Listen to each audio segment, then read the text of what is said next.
Muito bom dia na paz do Senhor Jesus. É o devocional diário de jovens e adultos da Escola Bíblica Dominical da edição especial da CPAD que está chegando até você. O nosso tema é a união, uma arma contra a oposição.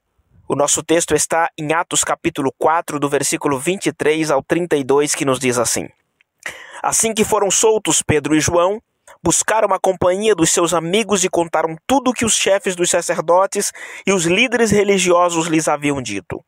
Ao ouvirem esse relato, os irmãos unânimes elevaram a voz a Deus e exclamaram: Ó Todo-Poderoso Senhor, Tu que fizestes o céu e a terra, o mar e tudo o que nele existe, que pelo Espírito Santo, por boca do nosso pai Davi, teu servo, declaraste: Porque os gentios se enfurecem e os povos conspiram em vão. Os reis da terra se levantam e os governantes se ajuntam em oposição ao Senhor e contra o seu ungido. De fato, Herodes e Pôncio Pilatos reuniram-se com as nações pagãs e os povos de Israel nesta cidade para conspirar contra o seu santo servo Jesus, a quem ungiste. Realizaram tudo o que em teu poder e sabedoria já havia predeterminado que aconteceria. Agora, pois, ó Senhor, considera as ameaças deles e capacita os teus servos para proclamarem a tua palavra com toda a intrepidez. Estende a tua mão para curar e realizar sinais e maravilhas por meio do nome do teu santo servo Jesus. E assim que terminaram de orar, tremeu o lugar onde estavam reunidos. Todos ficaram plenos do Espírito Santo e com toda a coragem saíram anunciando a palavra de Deus. A vida da Igreja de Cristo e da multidão dos que creram, um só era o sentimento e a maneira de pensar. Ninguém considerava exclusivamente seu os bens que possuía, mas todos compartilhavam tudo entre si. A nossa leitura foi um pouquinho extensa, mas a leitura por si só já nos faz entender a sua mensagem. Esse texto que nós acabamos de ler nos fala da união e da unidade que já foi demonstrada lá no capítulo 2 e o versículo 42 de Atos dos Apóstolos, que inclusive nós já falamos na semana passada.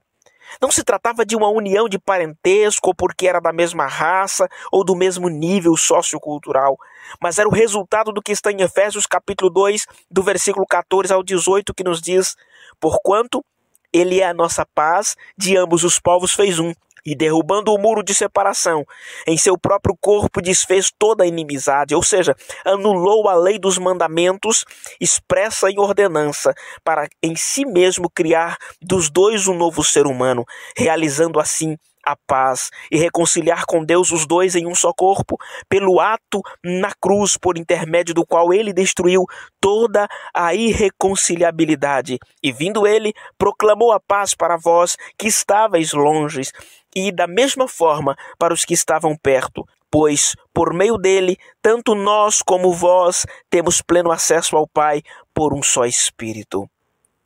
Deus havia derrubado a parede da separação, unindo na igreja judeus e gentios.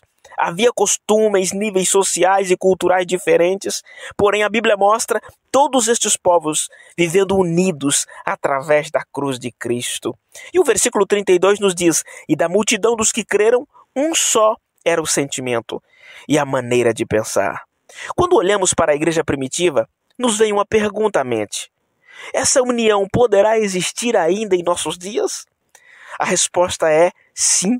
A Bíblia diz em 1 João capítulo 1 e o versículo 7, Se andarmos na luz, como ele na luz está, temos comunhão uns com os outros.